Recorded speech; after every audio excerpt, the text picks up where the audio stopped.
What's up guys, this is Mike, the Detroit Borg, and it's great to be back with some new hardware from Apple. So Apple has updated the 13-inch and 15-inch MacBook Pro with Touch Bar. So in terms of the 13-inch, the big new bullet points here include the new 8th generation quad-core CPUs replacing the dual-core. We also get a True Tone display, hands-free Siri command, and the more important design change here is a redesigned 3rd generation butterfly keyboard, which is designed to be quieter and more reliable. Some other minor tweaks include Bluetooth 5.0, a redesigned Option key symbol, and we also get symmetrical Thunderbolt 3 ports. Both the left and right side have the exact same speed this time. The standard configuration starts off at $1799, and that gets you a 2.3 GHz Core i5. You can upgrade to a 2.7 GHz Core i7. 8 gigs of RAM is standard, but you can upgrade to 16 gigs for $200. I think that might be worth the upgrade price. In terms of the RAM specs, it's LPDDR3, which is the same as last year, which is clocked at 2133 MHz. In terms of storage, 256 is standard, but you can upgrade all the way up to 2 terabytes for a mere $1,400. And of course, it's available in silver or space gray. First up, we have some paperwork, and the paperwork is pretty familiar. Of course, we have a quick start guide. In this case, it's highlighting High Sierra. We also get a set of Apple stickers and some warranty info. In terms of our power adapter, again, this is 61 watts with a USB Type-C connector. Now, this adapter is a pretty familiar design by now. We have folding prongs, which can be pulled off to add an extension cable or swap out for international wall adapters. But this is actually a redesigned power adapter, at least internally. Inside, it has been cushioned for better shock protection, but they've also replaced the metal USB-C connector for a plastic design. Not sure why they did this, but it might be more durable. Now, the setup in this case is slightly different to take advantage of some of the new features with this MacBook Pro. Now, this is the first Mac to use the Siri wake up command. So just like an iOS device or your HomePod, you can now use your voice for hands-free Siri interaction. And of course, you have to train your voice in order for this feature to work. Now, this works thanks to the T2 chip and the 3 microphone array. Similar to iOS, the T2 chip allows the computer to monitor for your voice using very little power. So as long as the computer is open, you can command Siri even when it's locked or sleeping. The weather's looking good on Sunday. Up to 77 degrees.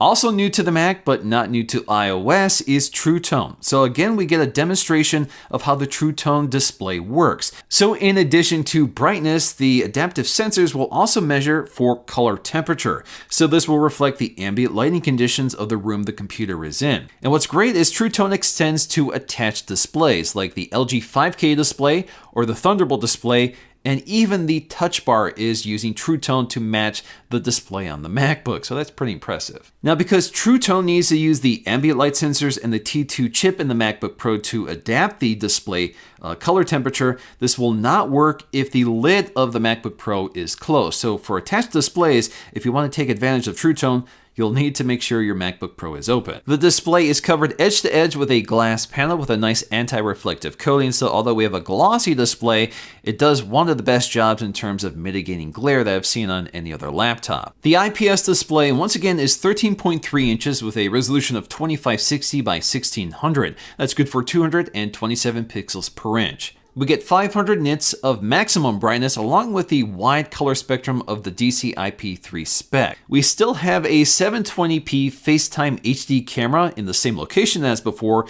with an LED indicator along with our ambient light sensors. In terms of the Touch Bar, once again this replaces the traditional function key row for a contextually aware and interactive OLED display. It's still a really nice looking design and I discover new uses for it every time, but it's still something you have to consciously look at to use. Face ID didn't make it to the MacBooks just yet, but Touch ID is still here at the right edge of the Touch Bar. So again, this is the same Touch ID 2 sensor, so it's pretty quick and accurate. You can use it for unlocking your MacBook or for authenticating for passwords or payment. The glass Force Touch trackpad is still here as well, so once again, instead of a mechanical trackpad, we have a taptic motor that replicates physical clicks. Again, it's pressure sensitive, which gives you a new layer to the user interface, and is still one of the best trackpads on any laptop. There is one visual tweak that's unique to the 2018 model, and that's a slightly redesigned symbol on the Option key, which is a bit taller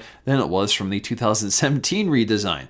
So I'm not sure why they keep changing this, but hopefully they've settled on this and they can roll this out to other keyboards later this year. Once again, we get a backlit keyboard with individual LED lights for each key, so it's a very clean looking backlight. But by far the most important news here is that Apple has added a silicone layer underneath each keycap, which is designed to mitigate dust intrusion so it won't interfere with the operation of the keys. But this also changes the clicking tone of the keys. It's not necessarily quieter, but it's less annoying. So let's go ahead and take a listen to them side by side.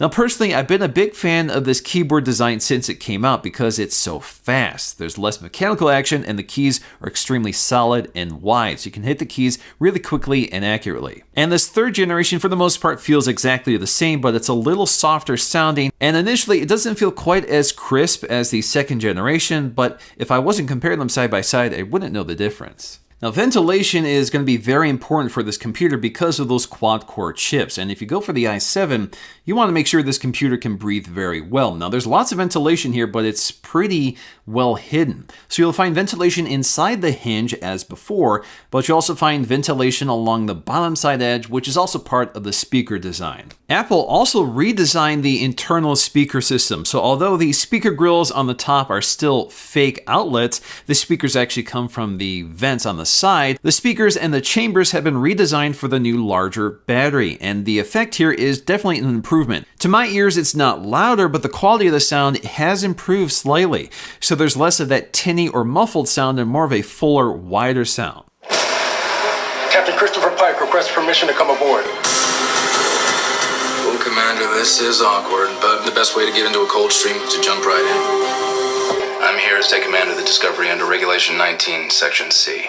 The bottom of the MacBook has a single removable panel which is fastened with pentalobe screws and is protected by 4 black plastic feet. However, this computer really is not user upgradable. Everything is glued, soldered, and otherwise permanently fixed to the motherboard of this computer. So make sure you get the configuration you want from the store because you can't change it later. We still get 4 Thunderbolt 3 ports, 2 on the left, 2 on the right, and a headphone jack, but this time the ports on the right side have the same 40 gigs per second throughput as the ports on the left side. Previously, only the 15-inch MacBook Pro offered this capability, but we finally get it in the 13-inch. So 2 years later, this 4-port design is still kind of a headache for a lot of people because you'll need some adapters to use legacy peripherals, but these high-speed ports can drive a 5K display, high-speed storage, and most recently, an external GPU. Apple even worked with Blackmagic on an external GPU design, which I'll feature in a separate video. Apple did redesign the battery pack here from 5-cell to 6-cell,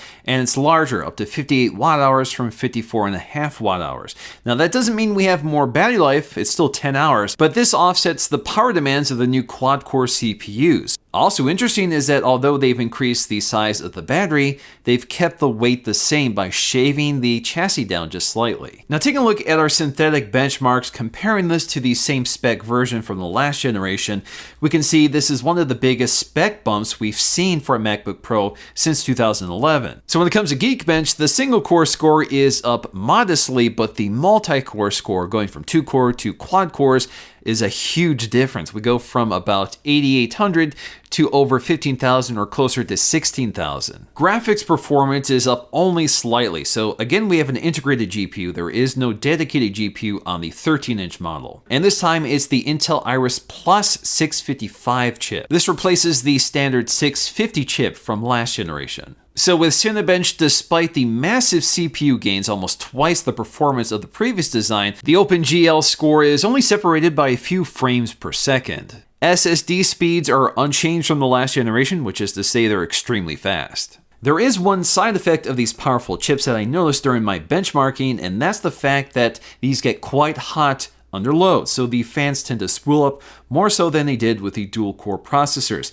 Of course, that's the trade-off of more power. You get better performance, but you also get more heat. That isn't to say that this computer runs hot all the time, just when it's under load. Speaking of which, one of the biggest controversies with this MacBook Pro when it first launched was thermal throttling, which was just recently fixed with a patch. So now we get consistently superior performance to the previous laptop. So ultimately, this really is a significant update. It fixes one of the biggest uncertainties about the previous design, which was the keyboard, and makes a significant upgrade to the CPU. But this remains a very expensive computer. This really is for people who know they need the tools that this machine offers. Otherwise, it's kind of an extravagance that really goes unused. Which makes it unfortunate that they did not at least add the revised keyboard to the baseline MacBook Pro with a function key row. Now, if you want even more Pro features, I will be covering the new 15-inch MacBook Pro with the Core i9 CPU and 32 gigs of RAM. So make sure you stay tuned for that video. Hope you guys enjoyed this one, and if you did, please let me know with a like, and I'll see you again in the next video.